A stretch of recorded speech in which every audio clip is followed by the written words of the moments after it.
நான் தமிழக முதல்வர் அவர்களிடம் திரு மாரிதாஸ் அவர்களின் கைது குறித்து தமிழக முதல்வர் அவர்களிடம் வேண்டுகோளாக வைக்கிறேன், ஆலோசனையாக சொல்கிறேன். லுக், மாரிதாஸ் பேசுனது அஃபென்ஸான்னு கேட்டிங்கன்னா, பேசுனது எழுதுனது அஃபென்ஸான்னு கேட்டிங்கன்னா அஃபென்ஸாக இருக்கலாம், நான் மறுக்கலை. சுப்ரீம் கோர்ட்டும் ஹைகோர்ட்ஸும் பல முறை சொல்லியிருக்காங்க, ஒரு வழக்கில் கைது எப்போது அவசியம். சாட்சிகளை கலைச்சிடுவார், தடங்களை அழிச்சிடுவார், ஓடி போயிடுவார் என்றால் தான். மாரிதாஸ் அவர்கள் பொதுவெளியில் இருப்பவர், தினந்தோறும் அரசை பற்றி பேசிக் கொண்டிருக்கக்கூடியவர். இன்றைக்கி அவர் மேலே எஃப்ஐஆர் போடுங்க, நான் ஒன்றும் தப்பு சொல்ல, எஃப்ஐஆர் போடுங்க, கோர்ட்டில் சார்ஜ் ஷீட் போடுங்க, அவர் போய் நீதிமன்றத்தில் அந்த வழக்கை எதிர்கொள்ளட்டும். ஆனால் கைது அவசியமே இல்லை. திரு மாரிதாஸ் அவர்கள் நான் ட்விட்டரில் எழுதுறது நான் இல்லைங்க, என்னோடய க்ளோனுங்கன்ட்டு மறுக்க முடியுமா? முடியாது. அப்புறம் எதுக்கு அரெஸ்ட்டு? கூட இருக்கிற அதிகாரிகள் அல்லது அமைச்சர் பெருமக்களே சில பேர் தாவேக்கவினரே தூண்டி விடுவாங்க, அண்ணன் தூக்கி உள்ளே வச்சா தானே பயம் இருக்கும் அப்படின்னு. ஆனால் மக்கள் அரசை எதிர்த்து மாரிதாஸ் அவர்கள் பேசுவதால் தான் கைது செய்யப்பட்டிருக்கிறார் என்று தான் பேசுவார்கள். இப்படி என்னையும் மற்றவர்களையும் கைது செய்ததற்கான விலையை மு.க.ஸ்டாலினே கொளத்தூரில் கொடுத்தார் என்பதை முதல்வர் அவர்கள் நினைவில் கொள்ள வேண்டும் என்று நான் சொல்லிக்கிறேன். இந்திய கம்யூனிஸ்ட் கட்சியின் செயலர் தோழர் வீரபாண்டியன் மற்றும் மார்க்சிஸ்ட் கம்யூனிஸ்ட் கட்சியின் செயலர் தோழர் சண்முகம் ஆகியோர் 2 நாட்களாக பத்திரிகையாளர்களை சந்தித்து பேசி வருகிறார்கள். அவர்கள் பேசியது மிக முக்கியமாக தமிழக மக்கள் அனைவரும் கவனிக்க வேண்டியது. அது போதுமான கவனம் பெறவில்லை என்று நான் நினைக்கிறேன். திரு சண்முகம் அவர்கள் நிதானமானவர், அன்பானவர்.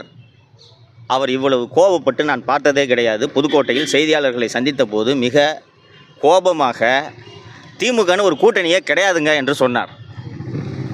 அதே போல் நேற்று செய்தியாளர்களை சந்தித்த இந்திய கம்யூனிஸ்ட் கட்சியின் செயலர் தோழர் வீரபாண்டியன்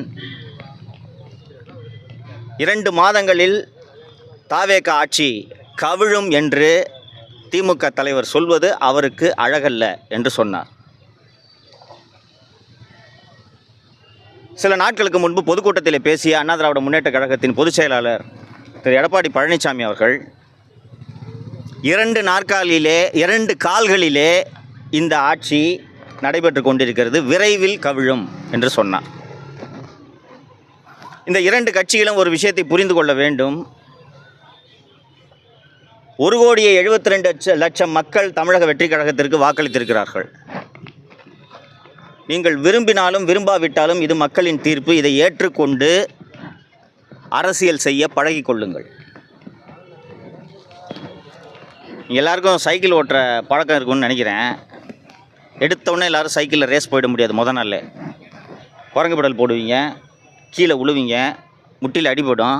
பிறகுதான் உங்களால் அழகாக சைக்கிளை ஓட்ட முடியும். தமிழக வெற்றி கழகம் மற்றும் அதன் தலைவர் மற்றும் அமைச்சர் பெருமக்கள், எம்எல்ஏக்கள் ஆகியோருக்கு அரசியல் அனுபவமே கிடையாது. அதற்கு பிறகுதான் நிர்வாக அனுபவம்.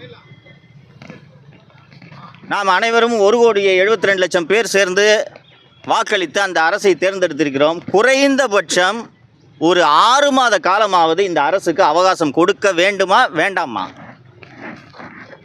2 மாதத்தில் கவிழும், 3 மாதத்தில் கவிழும்ட்டு 2 திராவிட கட்சிகளும் சொல்லி கொண்டிருக்கின்றன. ஒருவேளை 2 மாதத்திலே தாவேக ஆட்சி கவிழ்ந்து மீண்டும் தேர்தல் வருமானால் 230 இடங்களில் தாவேக வெற்றி பெறும். தமிழக வெற்றி கழகம் மற்றும் விஜய் அவர்களோடு தமிழக மக்கள் இருக்கிறார்கள். இந்த எதிர்க்கட்சிகள் அத்தனையும் ஒரு புறம் இருக்கின்றன. சரி, ஒருவேளை 2 மாதத்தில் இந்த ஆட்சி கவுந்து தேர்தல் நடந்துச்சுன்னா திமுகவாவது போட்டி போடுற நிலைமையில் இருக்குது. அதிமுகவுக்கு கட்சி இருக்கா? எடப்பாடி பழனிசாமி அவர்கள் இதை யோசிக்க வேண்டும். அதிமுகன்னு ஒரு கட்சி இருக்கா? கொத்து கொத்தாக சாரியாக அதிமுகவிலிருந்து அணியாக சென்று கொண்டிருக்கிறார்கள் தாவேகவை நோக்கி. முன்னாள் அமைச்சர் பெருமக்கள் திரு கடம்பூர் ராஜு, உடுமலை ராதாகிருஷ்ணன் போன்றோர் பெரிய மனது பண்ணி இந்த கட்சியில் ஏற்றுக்கிட்டதுக்கு நன்றி என்று சொல்லி தாவேகவில் சென்று சேர்கிறார்கள் என்றால் அந்த கட்சியின் நிலைமை என்னவென்பதை திரு பழனிசாமி அவர்கள் யோசித்துக் கொள்ள வேண்டும். தமிழக மக்கள் 4/5/2006 பிறகு என்ன நடந்தது என்பதை தெரிந்து கொள்ள வேண்டும். இந்த அரசியல் தலைவர்கள் அத்தனை பேரின் மறுபக்கம் என்ன என்பதை தமிழக மக்கள் தெரிந்து கொள்ள வேண்டும் என்பதற்காகத்தான் நான் இன்று உங்கள் வாயிலாக தமிழக மக்களை சந்திக்கிறேன். தோழர்களே, 4/5/2026 அன்றைக்கி ரிசல்ட்டு சாயங்காலம் வந்துருச்சு. 108 தாண்டல தாவேக்க. இவங்க 47, திமுக 72. யாருக்குமே என்ன பண்ணுறதுன்னு தெரியல. ரிசல்ட்டை பார்த்துக்கிட்டு இருந்த உதயநிதி டிவியை உடச்சி அம்மா கிட்ட போய் அழுகுறாரு. எப்படி விஜயை இந்த முதலமைச்சர் நாற்காலியில் அமர்ந்து நான் பார்ப்பேன், என்னால் தாங்க முடியாதே என்று அன்னியார் திருமதி துர்கா ஸ்டாலின் அவர்களிடம் அழுததும், துர்கா ஸ்டாலின் சேகர்பாபுவை கூப்பிட்டு, தம்பி அழுவுது, நீங்களாம் எதுக்கு இருக்கிறீங்க, ஏதாவது பண்ணுங்க என்று சொன்னதும், சேகர்பாபு இதர திமுக எம்எல்ஏக்களிடம் பேசி வேலு, அனிதா ராதாகிருஷ்ணன் போன்றோர் எடப்பாடி பழனிசாமியை தொடர்பு கொள்கிறார்கள். எடப்பாடி பழனிசாமியை உதயநிதி, ஏவா வேலு, அனிதா ராதாகிருஷ்ணன் போன்றோர் தொடர்பு கொண்டது அதிமுகவில் இருக்கக்கூடிய இதர எம்எல்ஏக்களுக்கு, முன்னாள் அமைச்சர்களுக்கு தெரியாது. அவர்கள் எப்படியாவது ஆட்சி அமைக்க, அவங்களுக்கு தெரிஞ்சது என்ன, திமுக கூட போய் இப்படி யாராவது உறவு வைப்பாங்க, அதிமுகலேருந்து திமுக கூட உறவு வைப்பாங்கன்றதை அவங்களால நினச்சி கூட பார்க்க முடியல. ஸோ அவர்கள் என்ன செய்கிறார்கள், சரி தாவேகாவுக்கு மெஜாரிட்டி இல்லை, 8-9 சீட்டு குறையுது, நாம் ஆதரவு தர்றோம், எங்களுக்கு அமைச்சரவையில் பங்கு கொடு என்று இவர்கள் வேலுமணி, தங்கமணி, சிவி சண்முகம் உள்ளிட்டோர் தாவேகாவில் ஆதவ அர்ஜுனா, ஜான் ஆரோக்கியசாமி உள்ளிட்டோரோடு பேச்சுவார்த்தையை தொடங்குகிறார்கள். தாவேகாவுக்கு அன்னைக்கு அரசியலுக்கு புதிதல்லவா, என்ன பண்ணுறதுன்னே தெரியல. தாவேக அண்ணா திராவிட முன்னேற்ற கழகத்திற்கு அளிப்பதாக சொன்ன அமைச்சரவைகளின் எண்ணிக்கை 15. எந்த மினிஸ்ட்ரி வேணுமோ நீங்கள் எடுத்துங்க. இது இனிஷியல், இது 4 இரவு 5 காலையில் பகலில் நடப்பது. போய் இவங்கெல்லாம் பேசிட்டு 15 மினிஸ்ட்ரி கிடைக்குதுன்னா அப்பாடி ரைட்டு, கவர்மெண்ட்டை ஃபார்ம் பண்ணிடலாம், கட்சியை காப்பாற்றிடலாம் என்று திரு எடப்பாடி பழனிசாமி அவர்களிடம் வேலுமணி, சி சண்முகம், காமராஜ் எல்லாம் சென்று பேசும்போது, அதெல்லாம் வேணாம் தம்பி, திமுக நமக்கு ஆதரவு தரேன்ட்டு இருக்காங்க, பொறுமையாக இருங்க, நான் பார்த்துக்கிறேன். ஆனால் எப்படின்னு திமுக ஆதரவில் நம்ம எப்படி ஆட்சி அமைக்கிறது என்று கேட்டதற்கு விசி கேட்க 2 அமைச்சரவை, ஐயுஎம்எலுக்கு அமைச்சரவை, அடுத்து அமமுகக்கு ஒரு அமைச்சரவை, பாட்டாளி மக்கள் கட்சிக்கு அமைச்சரவை. அண்ணே இருக்கட்டும்னே, திமுக ஆதரவில் நம்ம எப்படின்னே ஆட்சி அமைக்கிறது, அம்மாவோட ஆவி நம்மளை மன்னிக்காதுண்ணே என்று சொல்லும்போது, ஏன்ப்பா அவங்க வெளியிலேருந்து ஆதரவு தராங்க, அது அதிமுக ஆட்சி தான் என்று சொல்கிறார். இதற்கு நடுவே தாவேகாவிலிருந்து அதிமுக எம்எல்ஏக்களை தூக்குவதற்கான வேலைகளில் ஆதவ அர்ஜுனா ஈடுபடுகிறார். இது நடந்துக்கிட்டு இருந்தவொடனே எடப்பாடி பழனிசாமி என்ன சொல்கிறாருன்னா, தம்பி நீங்கள் எம்எல்ஏவெல்லாம் கூட்டிகிட்டு போய் பாண்டிச்சேரியில் இருங்க, நான் பார்த்துக்கிறேன் என்று சொன்னதும் வேலுமணி உள்ளிட்ட சண்முகம் உள்ளிட்டவர்களுக்கு மனது பொறுக்கவில்லை. அண்ணே என்னதான் இருந்தாலும் என்னண்ணே திமுக கூட போய் எப்படின்னு அண்ணே 108 வாங்கியிருக்காங்கண்ணே, அவங்களுக்கு ஆதரவு கொடுத்தா கூட பரவாயில்லண்ணே, ஒரு அர்த்தம் இருக்குண்ணே, வெளியில இருந்தாவது ஆதரவு கொடுக்கலாண்ணே. அண்ணே திமுக ஆதரவில் நம்ம ஆட்சி அமைச்சோன்னா ஜனங்க கல்லை விட்டு எறிவாங்கண்ணே, வேண்டாண்ணே என்று சொல்லும்போது, தம்பி நான் சொல்கிறது கேளு என்று சொல்லி ஊடகங்களில் அந்த செய்தி வந்திருக்கும், நீங்கள் பார்த்துருப்பீர்கள். எடப்பாடி பழனிசாமி விரைவில் நல்ல செய்தி வரும் என்று ஒரு கருத்தை பதிவு செய்தார், உங்களுக்கு ஞாபகம் இருக்கும். இதுதான் அந்த நல்ல செய்தி. இதற்கு நடுவே இதை அடுத்த கட்டத்திற்கு கொண்டு செல்வதற்காக எடப்பாடி பழனிசாமி என்ன செய்தார் என்பது தமிழக மக்கள் தெரிந்து கொள்ள வேண்டும். எனக்கே இதை கேள்விப்பட்ட போது மிக மிக அதிர்ச்சியாக இருந்தது. பல பேரிடம் பேசி, சம்பந்தப்பட்டவர்களிடம் பேசி நான் இதை உறுதி செய்த பிறகே உங்கள் முன்னால் பதிவு செய்கிறேன். எடப்பாடி பழனிசாமி பாஷ்யம் கட்டுமான நிறுவனத்தின் உரிமையாளர் திரு அபினேஷின் வீட்டில் சபரீசனையும் உதயநிதியையும் சந்திக்கிறார். அப்போது சபரீசனுடைய ஃபோனில் மு.க.ஸ்டாலின் வந்து பேசுகிறார். எங்களுக்கு அமைச்சரவையில் இடம் வேணாம், உங்களுக்கு எந்த தொல்லையும் கொடுக்க மாட்டோம், ஒரே ரெக்வஸ்ட்டு, எங்கள் மேலே கேஸை போடாதீங்க, ஊழலெல்லாம் கண்டுக்காதீங்க, நாங்கள் உங்களுக்கு ஆதரவு தரோம், எப்படியாவது இதை முடித்து கொடுங்கள் என்று சொன்னதும் திரு பழனிசாமி அவர்களுக்கு கிட்டத்தட்ட முதல்வரான நினைப்பு வந்து விடுகிறது. ஒத்துக்கவே மாட்டேங்கிறாரு. இதில் ரொம்ப குறிப்பிடத்தக்க விஷயம் என்னவென்று கேட்டீர்கள் என்றால், திருமாவளவன் இந்த உடன்படிக்கைக்கு ஒத்து வரவில்லை. அவர்கள் கட்சியில் இருக்கக்கூடிய 2 எம்எல்ஏக்களுக்கும் அவங்க அமைச்சராக வராங்கல்ல, அதனால் ஓகே, அவங்க சந்தோஷமாக இருந்தாங்க. ஆனால் திருமாவளவன் இதற்கு ஒப்புக்கொள்ளவில்லை, உறுதியாக மறுக்கிறார்.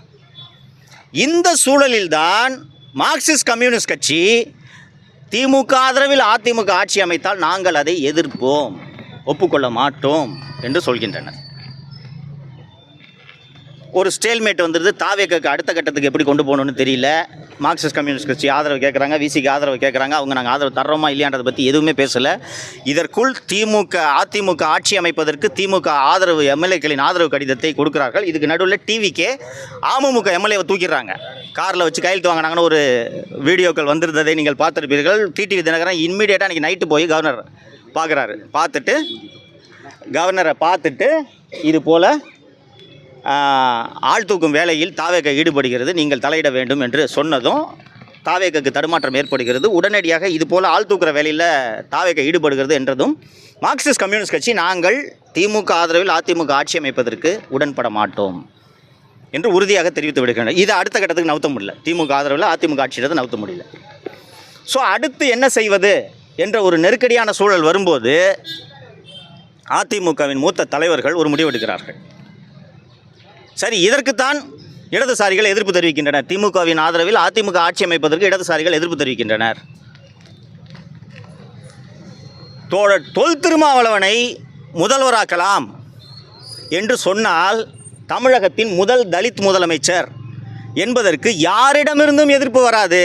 அப்போது சுயநலத்துக்காக கூட்டணி அமைத்து ஆட்சி அமைத்தார்கள் என்ற அவப்பெயரிலிருந்தும் தப்பிக்கலாம் என்று சொல்லும்போது அதிமுகவிலிருந்தே எதிர்ப்பு குரல் கிளம்புகிறது. திருமாவளவனை முதல்வராக்கிட்டு நான் எப்படி என் தொகுதிக்கு போகிறது என்று சில எம்எல்ஏக்கள் எதிர்ப்பு தெரிவிக்கிறார்கள். ஏன்னா விழுப்புரம் மாவட்டம், கள்ளக்குறிச்சி மாவட்டத்தில் தான் அதிமுக சில எம்எல்ஏக்களை ஜெயிச்சிருக்கு. அவங்க எதிர்ப்பு தெரிவிக்கிறாங்க, நாங்கள் எப்படிங்க போகிறது என்று. அவர்களை பேசி சமாதானம் செய்து பாட்டாளி மக்கள் கட்சியின் ஆதரவையும் கோருவோம் என்று அதிமுகவின் ஒரு மூத்த தலைவர் அன்புமணியிடம் பேசுகிறார். அன்புமணிக்கிட்ட பேசின உடனே அன்புமணி என்ன சொல்கிறார், ஏங்க அவங்க சிஎம் ஆக்கிட்டு நாங்கள் எப்படிங்க கட்சி நடத்துகிறோம், அதெல்லாம் முடியாது, வேணா அவங்க 2.5 வருஷம் நாங்கள் 2.5 வருஷம் என்று ஒரு ப்ரொப்போசலை அன்புமணி சொன்னோன்னே இது சரியாக வராதுங்க என்று இணைப்பு துண்டிக்கப்படுகிறது. 10 நிமிடங்களில் மீண்டும் இணைப்பில் வந்த திரு அன்புமணி அவர்கள் அவங்க 2 வருஷம் அதெல்லாம் வேண்டாம், சௌமியா அன்புமணி அவர்களுக்கு துணை முதல்வர் கொடுத்தால் நாங்கள் இந்த ஏற்பாட்டுக்கு சம்மதம் தெரிவிக்கிறோம், திருமாவளவன் முதல்வராவதற்கு எங்களுக்கு சம்மதம், நாங்களும் அமைச்சரவையில் பங்கெடுக்க வேண்டும் என்ற நிபந்தனை மற்றும் அன்புமணி விதிக்கிறார். மார்க்சிஸ்ட் கம்யூனிஸ்ட் கட்சி ஒப்புக்கொண்டனர், இந்திய கம்யூனிஸ்ட் கட்சி ஒப்புக்கொண்டனர், ஐயுஎம்எல் ஒப்புக்கொண்டனர், அதிமுகவின் அனைத்து 46 எம்எல்ஏக்களும் ஒப்புக்கொள்கின்றனர், திமுகவிலும் அனைவரும் ஒப்புக்கொள்கின்றனர், கனிமொழி ஒப்புக்கொள்கிறார். உதயநிதி அவர்கள் அதிமுகவில் இருக்கக்கூடிய மூத்த தலைவர் திரு வேலுமணி அவர்களை அழைத்து இது போன்ற அற்புதமான ஒரு யோசனை எங்களுக்கு தோன்றாமல் போய்விட்டது, மிகச்சிறப்பான யோசனை, சமூக நீதி என்று பேசிவிட்டு முதல் முறையாக ஒரு தலித்தை தமிழகத்தின் முதலமைச்சர் ஆக்கியிருக்கிறோம் என்ற பெருமை 2 திராவிட கட்சிகளுக்குமே வரும், சிறப்பான யோசனை, இதை செய்யுங்கள் என்று அவர்கள் அத்தனை பேரும் சம்மதம் தெரிவித்த பிறகு உங்களுக்கு எல்லாம் நினைவு இருக்கும், 46 எம்எல்ஏக்களும் சேர்ந்து திரு எடப்பாடி பழனிசாமியின் வீட்டிலே ஒரு கூட்டம் நடந்தது, எம்எல்ஏக்கள் கூட்டம். அந்த கூட்டத்தில் இந்த ப்ரொப்போசலை வைக்கிறாங்க. திருமா சம்மதிச்சிட்டாரு, எல்லாருக்கிட்டையும் பேசிட்டோம், சம்மதிச்சிட்டாங்க, திருமாவை முதல்வராக்கலாம் என்று சொல்லும்போது எடப்பாடி பழனிசாமி திருமாவளவனை முதல்வராக்கிறதுக்காக நான் கட்சி நடத்துகிறேன், ஒன்று நான் முதல்வராகணும், இல்லைன்னா யாருமே முதல்வராகக்கூடாது, யாரையும் நான் முதல்வராக்க விடமாட்டேன், யாரை கேட்டுட்டு திருமாவளவனை முதல்வராக்கிற யோசனையில் நீங்கள் இறங்குனீங்க, இந்த கட்சியை வீணாக போனாலும் பரவாயில்ல, நான் திருமாவளவன் முதல்வராவதற்கு சம்மதிக்க மாட்டேன் என்று சொல்லும்போது தான் கடுமையான வாக்குவாதம் அந்த எடப்பாடி பழனிசாமியின் வீட்டிலே ஏற்படுகிறது. கிட்டத்தட்ட கை கலப்புக்கு போயிடுச்சு. பெயரை குறிப்பிட விரும்பலை, நீங்கள் ஊகிச்சு கண்டுபிடிச்சிருவீங்கன்னு நினைக்கிறேன். என்னதாயா வேணும் உனக்குன்னு கேட்டுட்டாங்க எடப்பாடியை பார்த்து. திருமாவளவன் முதல்வர் ஆகிறதுக்கு நீங்கள் சம்மதிக்க மாட்டீங்க, ஆனால் திமுக ஆதரவில் நீங்கள் முதலமைச்சர் ஆகலாமா? 19 ஆரம்பித்து இன்னைக்கு வரைக்கும் நடந்த அத்தனை தேர்தலிலும் அதிமுக தோல்வி. எந்திரிச்சு வந்து நான் பார்த்துக்கிறேன் தம்பி, நீங்கள் போங்க கவலைப்படாதீங்க, நான் பார்த்துக்கிறேன் தம்பின்னு நீ சொன்னதை நம்பி தானே நாங்கள் தேர்தலில் போட்டிட்டோம். இன்னைக்கு அதிமுக சார்பில் தேர்தலில் போட்டிட்டு அத்தனை பேர் 5 கோடி ரூபா கடனில் இருக்காயா, வட்டி கட்டிட்டு இருக்காயா. அவங்களுக்கு என்ன வழி? தொடர்ந்து தோத்துக்கிட்டே இருந்தால் 108 சீட்டில் கட்சி ஆரம்பித்து 3 வருஷம் ஆன ஒரு கட்சி 108 சீட்டில் ஜெயிச்சிருக்காங்க. ஒட்டு மொத்த சமூகமும் தாவேக்கு பின்னால் நிற்கிறது. தொடர்ந்து தோல்வியை சந்தித்து கொண்டிருக்கக்கூடிய இந்த அதிமுக கட்சி எந்திரிச்சு நிற்கிறதுக்கு என்னதாங்க உங்ககிட்ட யோசனை? நான் திருமாவளவனையும் சிஎம் ஆக்க விட மாட்டேன், தாவேக்கு ஆதரவு கொடுக்கலாம், அவங்க 15 அமைச்சரவை தர்றேன்னு சொல்கிறாங்க, இல்லை வெளியிலேருந்து ஆதரவு தர்றேன்னு சொன்னால் நாங்கள் ஒரு யோசனை சொன்னால் அதுக்கும் ஒத்துக்க மாட்டீங்க. ஆனால் நீங்கள் திமுக ஆதரவோடு முதல்வர் ஆகலான்னு சொன்னால் எப்படி கட்சிக்காரன் ஏற்றுக்குவான்? அம்மாவோட ஆன்மா நம்மளை மன்னிக்குமா? ரோட்டில் போனால் ஜனங்க கல்லெடுத்து அடிக்க மாட்டாங்களா? முடிச்சிடுறேங்க, நான் முடிச்சிடுறேன், முடித்த பிறகு முடிக்கிற வரைக்கும் வெயிட் பண்ணுங்க என்று சொன்ன பிறகுதான் எடப்பாடி பழனிசாமி அதற்கும் சம்மதிக்கவில்லை என்பதால் 30 எம்எல்ஏக்கள் அந்த கூட்டத்திலிருந்து கிளம்பி நேராக சிவி சண்முகம் வீட்டுக்கு சென்று எதிரணியாக உருவாக்கிறார்கள். அப்போது அவர்கள் தாவேக்காவோடு பேச்சுவார்த்தை நடத்துகிறார்கள். 10 அமைச்சர்களை தருவதற்கு தாவேக்கா அன்று தயாராக இருந்தது. 30 எம்எல்ஏக்கள் மொத்தம் 47 எம்எல்ஏல 30 எம்எல்ஏக்கள் சிவி சண்முகம் பக்கம்னா இந்த பக்கம் 17 எம்எல்ஏக்கள் தான் இருக்கார்கள். உங்களுக்கு நினைவு இருக்குன்னு நினைக்கிறேன். 30 எம்எல்ஏக்கள் அங்கே போனதும் அக்ரி கிருஷ்ணமூர்த்தி தூது அனுப்புகிறார். தூது அனுப்பி அவங்கள அமைச்சரவையில் பங்கெடுத்துக்கிட்டு நான் கட்சியோட பொதுச் செயலாளராக இருக்கிறேன் என்று இவர்களிடம் பேச்சுவார்த்தை நடத்தி கொண்டு அதிமுக எம்எல்ஏக்களிடம் உள்துறை அமைச்சர் அமித்ஷாவிடம் நான் பேசிவிட்டேன், உங்கள் மீது அமலாக்கத்துறை விசாரணை வரப்போகிறது, நீங்கள் யாரும் எம்எல்ஏக்களாக இருக்க மாட்டீர்கள் என்று இந்த புறம் பேசிக்கொண்டு சட்டப்பேரவை சபாநாயகரிடம் இவர்களை தகுதி நீக்கம் செய்யுங்கள் என்ற கடிதத்தையும் கொடுக்கிறார். திரு பழனிசாமி அவர்களின் மிரட்டலுக்கு அஞ்சி அப்போது 5 எம்எல்ஏக்கள் அங்கிருந்து விலகி மீண்டும் திரு பழனிசாமி அவர்களின் அணிக்கு செல்கிறார்கள். அதன் பிறகு இவர்கள் அணி பலவீனமாகிறது. இந்த கட்டத்தில் இவர்கள் வெறும் 25 எம்எல்ஏக்கள் ஆகிவிட்டார்கள் என்பதை புரிந்து கொண்டு அமைச்சரவையில் அதிமுகவிலிருந்து பிரிந்தவர்களுக்கு இடம் கொடுக்க வேண்டும் என்ற எண்ணத்தை தாவேக்க கைவிடுகிறது. அதற்கு பிறகு மறுநாள் வாக்கெடுப்பு. அந்த வாக்கெடுப்பில்தான் 25 பேர் தாவேக்கு ஆதரவாக வாக்களித்தனர். நான் இப்போது மக்களுக்கு ஒரு சார் கேட்டார், என்னதான் ஏன் சொல்ல வர்ற மக்களுக்கு அப்படின்னு. அதிமுகன்ற கட்சிக்கு இன்று எதிர்காலம் இல்லை, அதன் தலைமை மாற்றப்பட வேண்டும் என்கிறேன். தொடங்கி நடந்த 52 ஆண்டுகளில் 32 ஆண்டுகள் தமிழகத்தை ஆண்ட கட்சி, நம்ம எல்லாருக்கும் நல்லது பண்ண கட்சி, அது மாணவர்களுக்கு இலவச லேப்டாப் வழங்கின கட்சி, மாணவர்களுக்கு சைக்கிள் வழங்கின கட்சி, தமிழகத்துக்கு எவ்வளவோ நன்மை செய்த கட்சி இன்று கற்பூரம் போல கரைந்து கொண்டிருக்கிறது. இது எனக்கு வருத்தமாக இருக்கிறது. எனக்கு அதிமுகவை சேர்ந்த வழக்கறிஞர்கள் தான் தமிழகத்தின் பல்வேறு மாவட்டங்களில் நீதிமன்றங்களில் எனக்காக ஆஜரானார்கள். அவர்களில் 90% இன்று தாவேக்காவில் இருக்கிறார்கள். திருச்சி மாவட்டத்திலே எனக்காக ஆஜரான எனது அன்பிற்குரிய நண்பர் திரு முல்லை சுரேஷ் அவர்கள் உட்பட இன்று பலர் தாவேக்காவிற்கு சென்று விட்டனர். தமிழகத்தின் இன்னொரு காங்கிரஸ் கட்சியாக அதிமுக மாறிவிட்டது. காங்கிரஸ் கட்சியான தலைவர்கள் மட்டும்தான் இருப்பாங்க, தொண்டர்களே இருக்க மாட்டாங்க. இன்று வம்படியாக விடாப்படியாக தாவேக அரசை கவிழ்த்தே தீருவேன் என்று கங்கணம் கட்டி கொண்டிருக்கிறார் திரு எடப்பாடி பழனிசாமி. இன்று தாவேக அரசு கவிழ்ந்தால் அவரால் தேர்தலில் வெற்றி பெற முடியுமா? ஒன்றுபட்ட அதிமுகவாக இருந்து தாவேக என்ற ஒரு கட்சி ஒரு ஃபோர்ஸா இல்லையா என்பதே தெரியாத போதே நீங்கள் வெறும் 47 இடங்களில் வெற்றி பெற்றீர்கள். இன்றைக்கி கட்சி கற்பூரம் மாதிரி கரைஞ்சு போச்சு, எலும்பு கூட தான் இருக்குது. இன்றைக்கி ஆட்சி தாவேக ஆட்சி கவிழ்ந்துச்சுன்னா எப்படி சார் நீங்கள் தேர்தலில் போட்டியிட்டு வெற்றி பெறுவீர்கள்? எப்படி வெற்றி பெற முடியும்? இன்னைக்கு ஒரு இளைஞர்களின் ஆதரவு இல்லாத கட்சி வெற்றியை பெற முடியாது என்ற நிலைக்கு இன்றைக்கு தமிழக அரசியல் ஆளாகி இருக்கிறது. அப்படி இருக்கும்போது 72 வயதான திரு எடப்பாடி பழனிசாமியால் அண்ணா திராவிட முன்னேற்ற கழகத்தை எப்படி வழிநடத்த முடியும்? இந்த கேள்வியை அண்ணா திராவிட முன்னேற்ற கழகத்தில் இருக்கக்கூடிய தொண்டர்கள் எழுப்ப வேண்டும் என்று நான் கேட்டுக்கொள்கிறேன். திமுக இந்த பக்கம் எடுத்துக்கிட்டிங்கன்னா நீங்கள்லாம் தப்பே பண்ணது இல்லையாங்க. உங்களோட ஜென்ம எதிரி உங்களை ஒழிக்கணுன்றதுக்காகவே உருவான அதிமுக ஆட்சிக்கு ஆதரவு தரேன்ட்டு போகிறீங்களே, உங்களுக்கு வெட்கமாக இல்லையா? 108 சீட்டு ஒரு கட்சி வாங்கியிருக்கு. அந்த கட்சியை எதிர்கட்சி வரிசையில் உட்கார வச்சுக்கிட்டு எதிரிகள் இருவரும் கைகோர்க்க வேண்டும் என்று சொன்னால் 1,72,00,000 வாக்காளர்களை நீங்கள் இழிவுபடுத்துவதாகாதா? ஒரு ஆட்சி நடந்துக்கிட்டு இருக்கு, குறை இருக்குங்க. நான் அந்த குறைகளை சுட்டி காட்டிட்டு தான் இருக்கேன். குறைய சொல்லுங்கள். இன்னொன்று, தமிழக மக்களுக்காக தானே ஆட்சி பண்ணுறாங்க. சொல்லிக் கொடுங்க சார். அவங்களுக்கு தெரியாது, சொல்லிக் கொடுங்க. இது தப்பு அது தப்புன்னு ஒரு 6 மாதம் கழித்து நீங்கள் இப்போதும் விமர்சனத்தை செய்யுங்க. ஆனால் கவிழணும்னு ஏங்க சொல்லிக்கிட்டு இருக்கீங்க? மீண்டும் ஒரு பொதுத் தேர்தலை நடத்தி தமிழக மக்களின் மீது கடுமையான வரிச்சுமையை ஏற்படுத்துவதற்கும் இந்திய மக்களின் வரிப்பணத்தை செலவு செய்வதற்கும் நீங்கள் வழிவகுக்கிறீர்களா? இன்னொன்று, எந்த நம்பிக்கையில் நீங்கள் திருப்பி இந்த ஆட்சிக்கு வந்துட்டு தேர்தல் வரணும்னு சொல்கிறீங்க? உங்களால் ஜெயிக்க முடியுமா? மக்கள் அவ்வளவு பேரும் தாவேக்கு பின்னால் நிற்கிறார்கள். அந்த எல்லாரும் நீங்கள் தான் அந்த ஆட்சி கவர்னு நினைக்கிறீங்க. மக்கள் வந்து சரி புதுசுங்க. நானும் பல பேர்கிட்ட பேசுகிறேன், எப்படி எனக்கு ஆட்சின்னு கேட்டால் இல்லைங்க பரவாயில்லைங்கன்றாங்க. இல்லைங்க தப்புலாம் நடக்குதுன்னு கேட்டால் இல்லை கற்றுக்குறாங்க புதுசுங்க என்கிறார்கள். அப்படி இந்த ஆட்சியை உடனடியாக கவிழ்க்க வேண்டும் என்று உங்களுக்கு ஏன் இந்த அதிகார வெறி என்று கேட்கிறேன். இன்று ஊடகத்திலே ஒரு செய்தி வந்திருக்கிறது. அதிமுகவின் பன்னீர்செல்வம் அணியிலே இருந்த திரு வைத்திலிங்கம் அவர்கள் திமுகவில் சேர்ந்த பிறகு அவர் மீதான ஊழல் வழக்கை லஞ்ச ஒழிப்புத்துறை ரத்து செய்திருக்கிறது என்ற செய்தி இன்று ஊடகங்களில் வந்திருக்கிறது.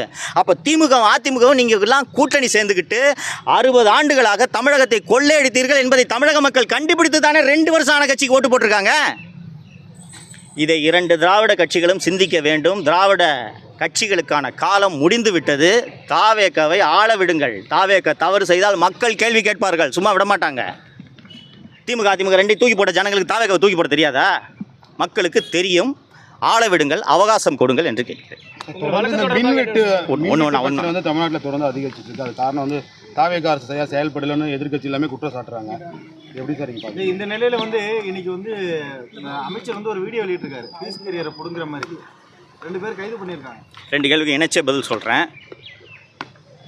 முதலமைச்சர் அவர்கள் இந்த மின்வெட்டு பிரச்சனையில் தீவிர கவனத்தை செலுத்த வேண்டும். இந்த பாருங்கள், நான் பப்ளிக்கு கை குழந்தை வச்சுருக்கேன். ராத்திரி 10 மணிக்கு கரண்ட்டு போய், இந்த சம்மரில் கரண்ட்டு போய் என் குழந்தை அழுதுச்சுன்னா என் கோபம் முழுக்க அரசின் மீது திரும்பும். ஃபியூஸ் கேரியர் பிடிக்கிட்டு போகிறாங்க, சபட்டாச் பண்ணுறாங்க, ஒயரை வெட்டி விட்றாங்க, எல்லாமே இருக்குது. ஆனால் பொதுமக்களான எனக்கு இதை பற்றிலாம் கவலை இல்லை. எனக்கு வீட்டில் கரண்ட் வேணும். ஸோ தீவிர கவனத்தை செலுத்தி தமிழக அரசு இதன் மீது நடவடிக்கை எடுக்க வேண்டும். 1, மின்சாரத்துறை அமைச்சர் திரு நிர்மல்குமார் அவர்களுக்கு ஏகப்பட்ட துறைகள் வழங்கப்பட்டுள்ளன. மின்சாரத்துறையும் அவர் பார்க்குறாரு, லஞ்ச ஒழிப்புத்துறையும் அவர் பார்க்குறாரு. லஞ்ச ஒழிப்புத்துறைக்காக மட்டும் பிரத்யேகமாக ஒரு அமைச்சரை நியமித்து 24 மணி நேரமும் இயங்க வேண்டிய அளவுக்கு திமுக ஆட்சியில் ஊழல் நடந்திருக்குது. அந்த துறையும் அவர்கிட்ட கொடுத்துட்டு மின்சாரத்துறையும் அவர்கிட்ட கொடுத்துட்ருக்கீங்க. நான் ஏற்கனவே நேற்று ஒரு பத்திரிகையாளர் சந்திப்பில் சொன்னேன், கிட்டத்தட்ட 10 ஆண்டு காலம் அதிமுக ஆட்சியில் சுகாதாரத்துறை செயலராக இருந்து கொள்ளையடித்தவர் தான் ராதாகிருஷ்ணன் ஐஏஎஸ். அதற்கு பிறகு திமுக ஆட்சியில் 1 வருடம் சென்னை மாநகராட்சி ஆணையராக கொள்ளையடித்தார். மீண்டும் சுகாதாரத்துறை செயலராக கொள்ளையடித்தார். கடைசியாக கொள்ளையடிப்பதற்கு இவர் உகந்தவர் என்பதற்காக தான் திரு ராதாகிருஷ்ணனை செந்தில் பாலாஜி தேர்வு செய்து மின் வாரியத்திற்கு நியமித்தார்.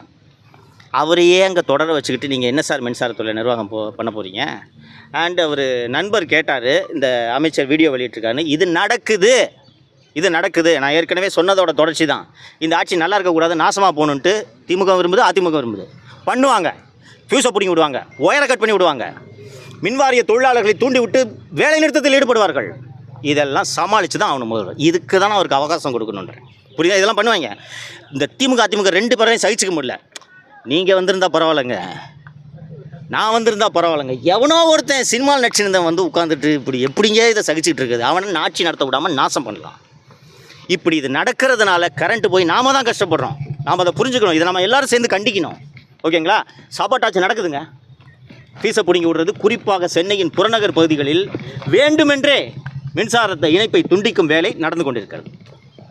அண்ணாமலை வந்து புதுசாக ஒரு இயக்கம் ஆரம்பிச்சிருக்காரு. அது பிஜேபி பெரிய பின்னோட ஏற்படுத்துமா, இல்லை தமிழ்நாட்டில் ஏதோ ஒரு அரசியல் ரீதியான தாக்கத்தை ஏற்படுத்துமா? சார், நம்ம கொஞ்சம் பொறுத்திருந்து தான் பார்க்கணுன்னு நினைக்கிறேன். இது தொடக்கம். அவர் ஏற்கனவே நடத்தி கொண்டிருந்த ஐபிஎஸ் பணியை ராஜினாமா செய்து விட்டு 2020 அவர் வரும்போது 19 என்று நினைக்கிறேன், 19 ராஜினாமா பண்ணுறாரு. 19 20 பிஜேபியில் ஜாயின் பண்ணுறதுக்கு முன்னாடி அவர் நடத்தி கொண்டிருந்த அந்த வி த லீடர்ன்ற இயக்கத்தை ரெனியூ பண்ணியிருக்காரு. இது அரசியல் இயக்கமாக இன்னும் உருப்பெறவில்லை. அது ஒரு ஷேப்புக்கு வந்த பிறகு நாம் கருத்து சொல்வதுதான் சரியாக இருக்கும் என்று நான் நினைக்கிறேன். தமிழ்நாட்டில் தொடர்ந்து இந்த போதைப் பொருள் கலாச்சாரம் சமீபம் அதிகமாக இருக்குது. நிறையா சிறுமிக்கு பாலியல் தொந்தரவு புகார்கள் நிறைய நடந்துட்டு இருக்கு. இது எப்படி இதை கட்டுப்படுத்துறதுக்கு இன்ன வரைக்கும் எந்த நடவடிக்கை எடுக்கலன்னு ஒரு குற்றச்சாட்டும் இருக்கு. இல்லை எடுக்கலன்னுலாம் சொல்ல முடியாதுங்க. Land order review 2-3 review CM நடத்திட்டாரு. இன்றைக்கி இந்த சிங்கப்பெண் படை தொடக்க விழா நடக்குதுன்னு நினைக்கிறேன். போதைப் பொருளுக்கும் 2-3 ஆய்வுகளை செய்துவிட்டார். நான் தமிழக அரசை பார்த்து சொல்லிக்கொள்வது ஒன்று தான்.